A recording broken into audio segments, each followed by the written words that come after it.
Show how Quibi burned $1.75 billion in 6 months, the fastest billion-dollar collapse in entertainment history. Hollywood's biggest names couldn't save this streaming disaster.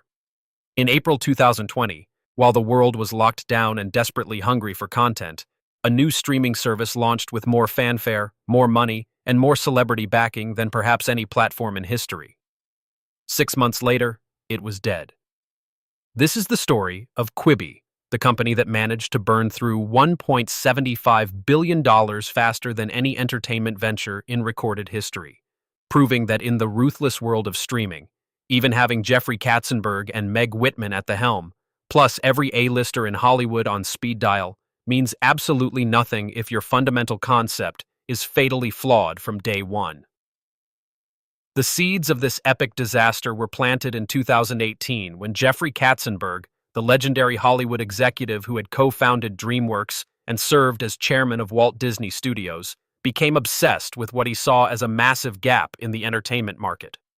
Katzenberg noticed that people were spending increasingly more time on their phones, yet most mobile content was either short-form social media clips or awkwardly formatted versions of TV shows and movies designed for bigger screens. His billion-dollar brainstorm was deceptively simple: create premium, Hollywood-quality content specifically designed to be watched on mobile phones in short bursts during daily commutes, lunch breaks, and other in-between moments. He called this concept quick bites of entertainment, later shortened to Quibi. The format would be revolutionary, he believed. Episodes lasting no more than 10 minutes, shot specifically for vertical phone screens, featuring major celebrities and high production values that would make YouTube and TikTok look like amateur hour. To execute this vision, Katzenberg recruited Meg Whitman, the former CEO of HP and eBay, whose track record of building massive digital platforms seemed perfect for the task. Together, this dream team began pitching what they promised would be the Netflix of mobile entertainment. The fundraising phase of Quibi's journey reads like a masterclass in how Silicon Valley hype can override basic common sense. Between 2018 and 2020, Katzenberg and Whitman raised an absolutely staggering $1.75 billion from investors who seemed mesmerized by the combination of Hollywood glamour and tech disruption buzzwords. The Series A round in 2018 brought in $1 billion, making it one of the largest initial funding rounds in startup history. Major investors included Alibaba, Goldman Sachs, JP Morgan Chase, Liberty Global, Madrone Capital, ITV, BBC, and practically every major entertainment company in Hollywood. Disney, NBC Universal, Sony Pictures, Viacom, Warner Media, Lionsgate, and MGM all threw millions at Quibi, essentially betting against their own traditional business models. The Series B round added another $750 million, bringing the total to a mind-boggling $1.75 billion before the service had even launched, or proven that anyone actually wanted to watch premium content on their phones in 10-minute chunks. This wasn't just confidence in the concept. It was an industry-wide delusion that mobile-first premium content was inevitable, even though absolutely zero market research supported the idea that people wanted to pay for what they were already getting for free on YouTube, Instagram, and TikTok. Quibi's content strategy was built on the assumption that throwing massive amounts of money at A-list celebrities would automatically create a must-watch platform.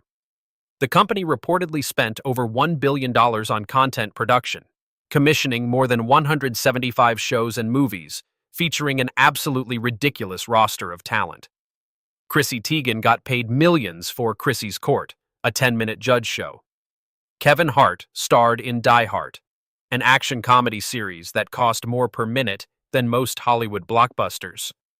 Other major productions included The Golden Arm, with Mary Holland, Wireless with Ty Sheridan, 50 States of Fright, produced by Sam Raimi, and Survive, starring Sophie Turner. Jennifer Lopez, Idris Elba, Liam Hemsworth, Anna Kendrick, and dozens of other major celebrities were paid enormous sums to appear in bite-sized content that nobody had proven anyone wanted to watch. The production budgets were absolutely insane. Reports suggest that some 10-minute episodes cost over $1 million to produce, making them more expensive per minute than Game of Thrones. Quibi also commissioned news content from BBC and other major outlets, documentary series, and even tried to create mobile-optimized versions of classic game shows. The fundamental problem was that all of this content was being created for a viewing experience that didn't actually exist. People weren't commuting during the pandemic, and even when they were, they seemed perfectly happy with free content on established platforms. The technical innovation that Quibi claimed would revolutionize entertainment turned out to be an expensive gimmick that solved a problem nobody had.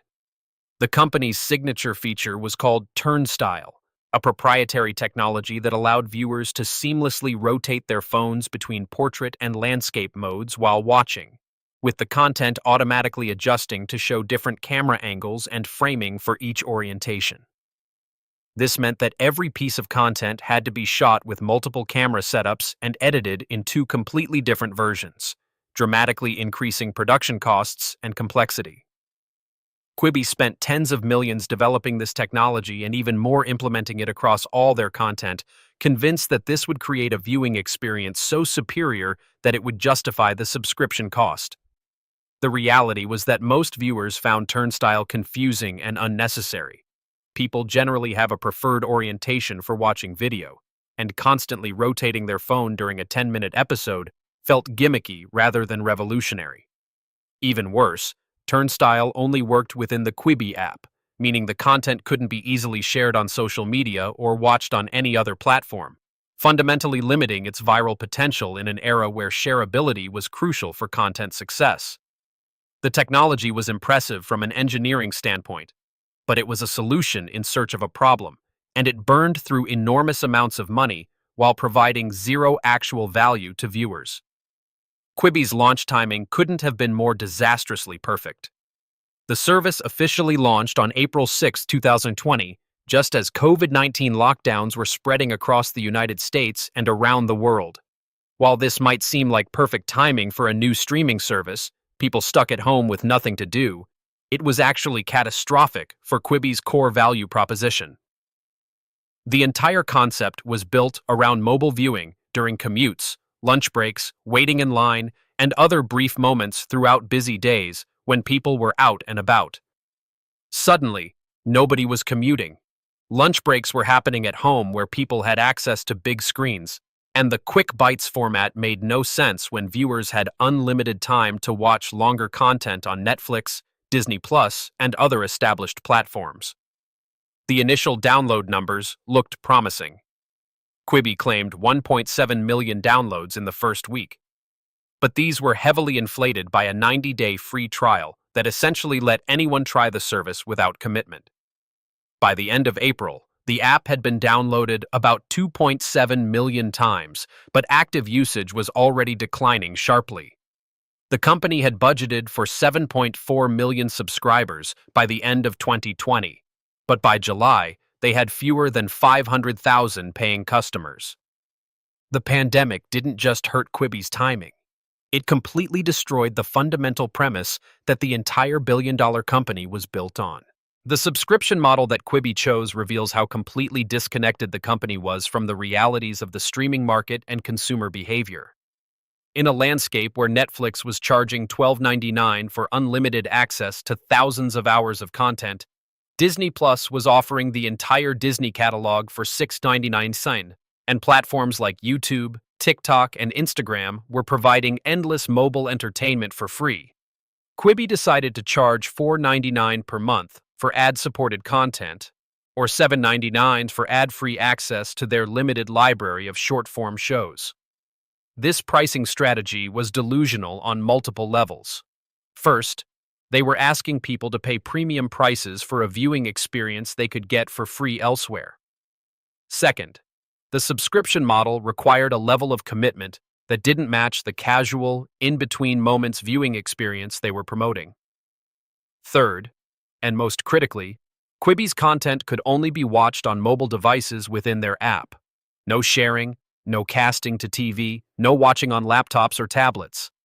This meant subscribers were paying nearly $100 per year for the privilege of watching 10-minute episodes on their phone screens, with no ability to share clips with friends or family. The value proposition was so fundamentally broken that even the 90-day free trial couldn't convert users to paid subscriptions. By August 2020, conversion rates from free trial to paid subscription were reportedly below 8%, compared to industry standards of 15 to 25% for successful streaming services. Behind the scenes, Quibi was burning cash at a rate that would have impressed even the most profligate tech startups. The company's monthly operating costs were estimated at over $100 million, driven by enormous content production budgets, massive marketing spend, celebrity salaries, and a bloated corporate structure. Katzenberg and Whitman had hired hundreds of employees across multiple offices, with reported salaries and benefits packages designed to compete with top-tier tech companies. Marketing expenses alone were consuming tens of millions per month, including Super Bowl commercials, billboard campaigns, social media advertising, and celebrity endorsement deals. The content production pipeline was structured like a traditional Hollywood studio, with massive upfront investments in shows that might never find an audience. By summer 2020, with subscriber numbers plateauing far below projections and user engagement declining, it became clear that Quibi was facing a cash flow crisis that no amount of celebrity star power could solve. Internal reports suggested the company was burning through approximately $10 million per week, with revenue from subscriptions covering less than 10% of operating costs. The math was simple and brutal. At their current burn rate, even the massive $1.75 billion war chest would be exhausted within 18 months, and that was assuming they could somehow stop the subscriber bleeding and maintain their existing user base. The beginning of the end came in July 2020, when Quibi announced its first round of layoffs, cutting about 10% of its workforce and signaling to the industry that the much-hyped platform was in serious trouble. By August, reports began leaking that the company was exploring strategic alternatives, including potential sales to other streaming services or media companies. The irony was palpable. Companies like Netflix, Disney, and Warner Media, who had invested millions in Quibi, were being approached to potentially acquire the company they had helped fund. None showed serious interest, recognizing that Quibi's content library, while expensive to produce, had no proven audience and couldn't easily be repurposed for traditional streaming platforms due to the mobile-specific format and short episode lengths.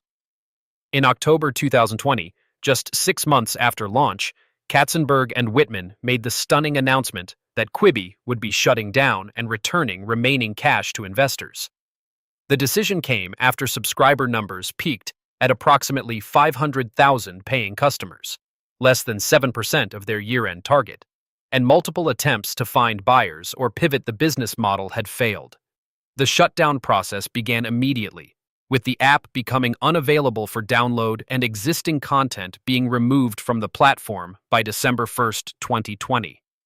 In a final humiliation, most of Quibi's expensive original content couldn't even be sold to other platforms due to complex rights issues and the mobile-specific format, meaning hundreds of millions of dollars in production costs simply vanished along with the company.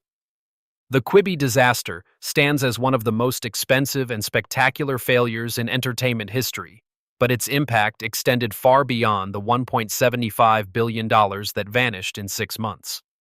The collapse sent shockwaves through Hollywood and Silicon Valley, proving that even the most successful executives with unlimited funding could completely misread market demand and consumer behavior. For the streaming industry, Quibi's failure reinforced the importance of content shareability, multi-platform accessibility, and understanding actual viewing habits rather than theoretical use cases. The dozens of A-list celebrities who had signed exclusive deals with Quibi found themselves associated with one of the biggest business failures in recent memory, while the media companies that had invested millions learned expensive lessons about the dangers of betting against their own successful business models. Perhaps most significantly, Quibi's collapse marked the end of an era of blind faith in mobile-first premium content, forcing the entire industry to acknowledge that people's relationship with mobile entertainment was fundamentally different from traditional television viewing. The failure was so complete and so public that it became a cautionary tale taught in business schools and analyzed in countless case studies as an example of how even the most experienced executives can create billion-dollar solutions to problems that simply don't exist. In just 6 months, Jeffrey Katzenberg and Meg Whitman had managed to prove that in the rapidly evolving world of streaming entertainment, past success, celebrity connections, and unlimited funding mean absolutely nothing if your core concept is built on a foundation of wishful thinking rather than actual market demand.